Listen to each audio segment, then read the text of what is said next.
Hello student, how are you?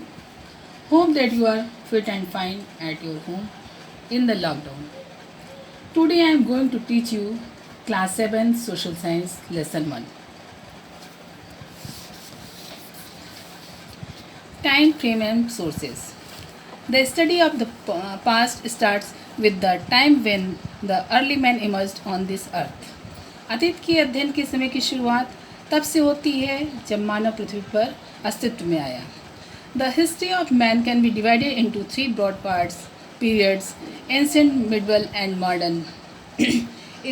इतिहास को तीन बड़े भागों में बांटा गया है, ancient, medieval and modern.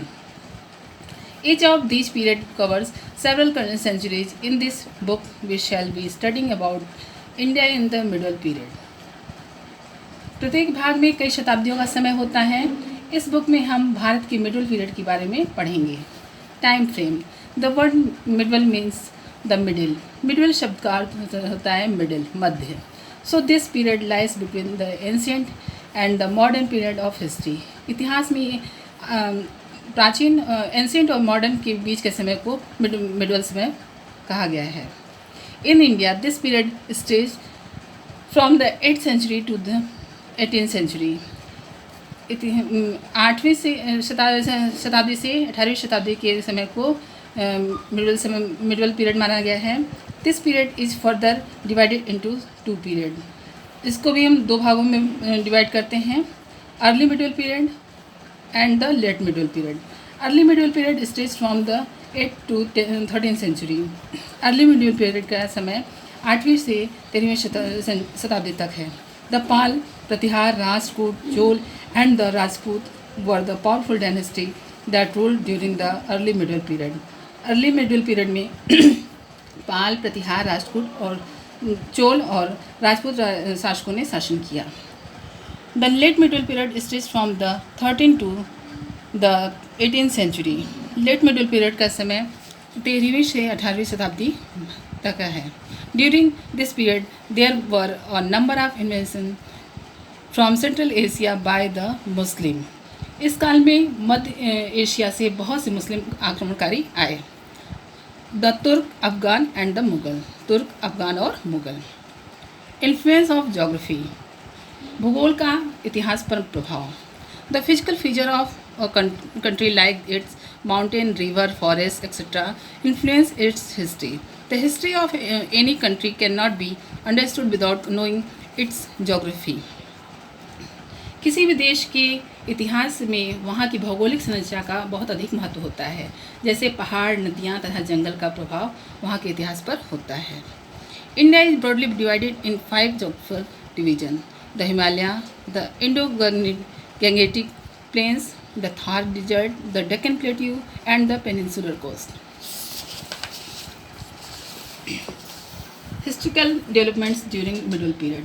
There was greater contact between people of India and other part of the world due to trade links. India borrowed many traditions from the culture of these people.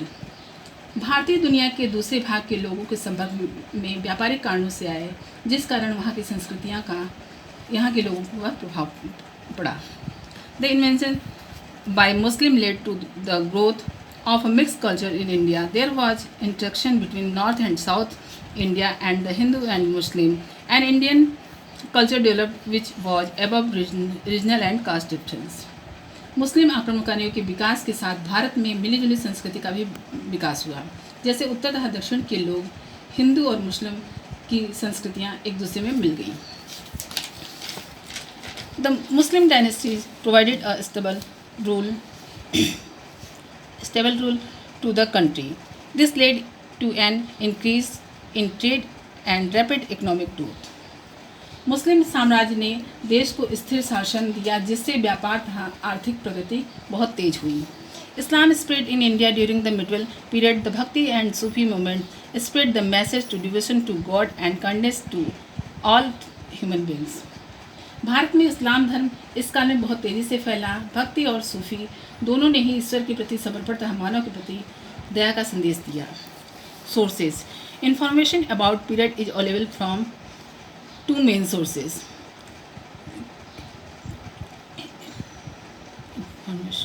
इस काल के बारे में हमें दो main स्रोत है जानने के लिए, दो मेन स्रोत है, आर्कियोलॉजिकल सोर्स और literary source.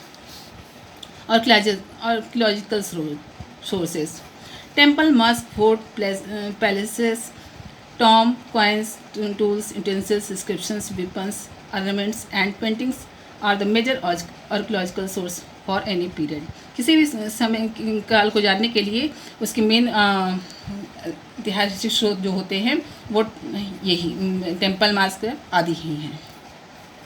Movement: temple, mask, fort and places were build by various kings during their time. These moments tell us about the engineering skill of the architect and the brilliance of the artists of those times. ये moment हमें उस समय की वास्तुकला और चित्रकला की उत्कृष्ट क्षमता के बारे में बताते हैं। Painting and sculptures: paintings tell us about the custom, food habit and dressing style of the period. Various school of painting flourished during the period.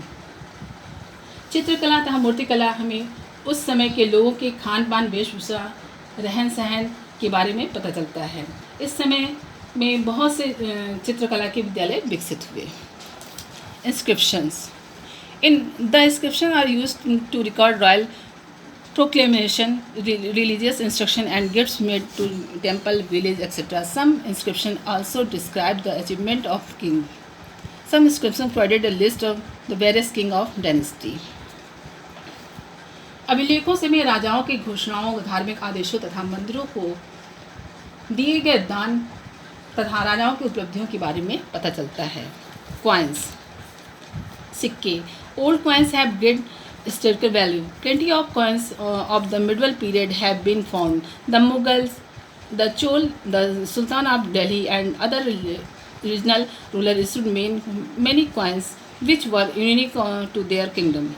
The writing on these coins mostly had the name of the ruler and the date of its issue.